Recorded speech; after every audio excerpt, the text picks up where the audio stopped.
We're back with our series Flipping the Script, featuring people on screen, on stage, and behind the scenes who are shining a spotlight on diversity. Enter Bryan Terrell Clark, who's shining both on stage and on air. On Broadway, in addition to playing George Washington in Hamilton, he starred in Motown the Musical back in 2013, originating the role of Marvin Gaye. He's going to be celebrating Motown again Friday night, performing at Carnegie Hall with the New York Pops. And then next week, on March 21st, his news show, Diarra From Detroit, premieres on BET+. It tells the story of a school teacher who goes on this sort of noir-inspired adventure to figure out what happened to the Tinder date who ghosted her. Bryan plays the teacher's good friend and colleague, and he joins us now.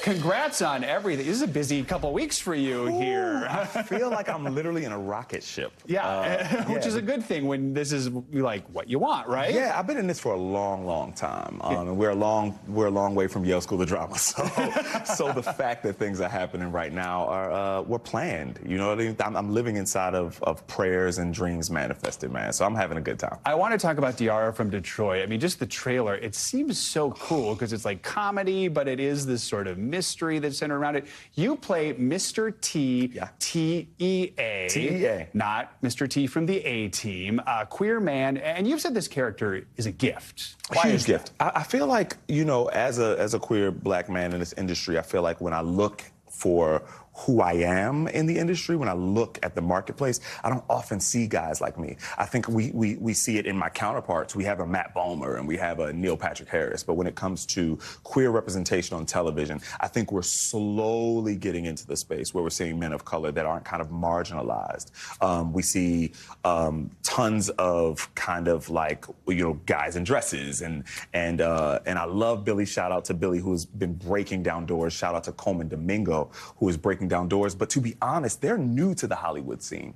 I've known them for years in the theater, but Hollywood is just catching up to what it is to have a diversity of queer representation for people of color on television. You say queer people are not a monolith, right? That's right. That's right. I mean, I think people are used to seeing us queen out, which I love. Get your life. You know what I mean? Or they're seeing us kind of push to these DL you know, situations. But where's like the guy that I know? Where are my friends? You know what I mean? I don't often get a chance to look at the screen and see the people I know until now, you know, with people like Billy and Coleman. So I'm excited to join the pantheon of queer black actors on television. Are things moving in the right direction right now and seeing more of that diversity within the diversity? Absolutely. You know, I think that we talk about a lot of different industries and how there's a need for more equity and inclusion and diversity. But I got to give a shout out to Broadway, which is, you know, where I cut my teeth. I think Broadway has made a lot of progress in that space. We still have more work to do. Hollywood is actually making the same progress. I think the difference that we actually need to see now is actually behind the scenes. We don't talk enough about producers and directors of color. It's really still an uphill battle to get new directors in Hollywood that are people of color that don't have a long list of experience, and there's obvious reasons because of that. But people who've cut their teeth on television, like Kelly Park, who I love, you know, it's time for her to get a movie. It's time for you know, a lot of people of color and queer people to be in other positions behind the line. Because when they're doing that, then the representation comes in front of the cameras. You know exactly how it works. It's a waterfall. So we need people who understand how to tell those stories and how to support those stories so that we who are actors can get an opportunity to play those roles. Let's talk about Carnegie Hall. The show is called Hitsville Celebrating Motown. First of all, have you performed at Carnegie Hall before? Never performed What's at Carnegie Hall. Like? You know what? I'm surprisingly really peaceful about the whole thing, and I don't know if that's just therapy and a lot of meditation, but I'm actually nervous that I'm not nervous. If anything, I'm really excited. Motown was my first Broadway show, and to return to that music at a time where I feel like the country's really divided, we're in an election year, we forget that Motown was the kind of music that brought everybody together. So we got a lot of work to do this year, but before we do all of that work, I say use some joy as resistance. And so a lot of that is what I'll be pouring out on that stage, and also a lot of gratitude. This is the music I grew up on, and it's Women's History Month.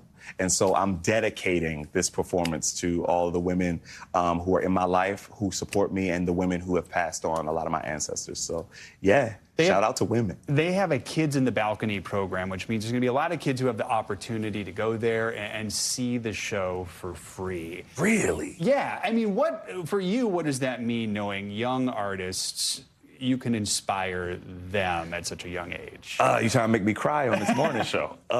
You know, I'm a product of those kinds of programs. Growing up in Baltimore, Maryland, I went to a performing arts high school, and it's those kinds of programs that let me see what's possible. So the idea that some young person might be sitting up in that balcony and look down and see themselves and like realize that their dreams can come true too, this is why I do it. So yeah, like I said, trying to make me emotional on this morning show.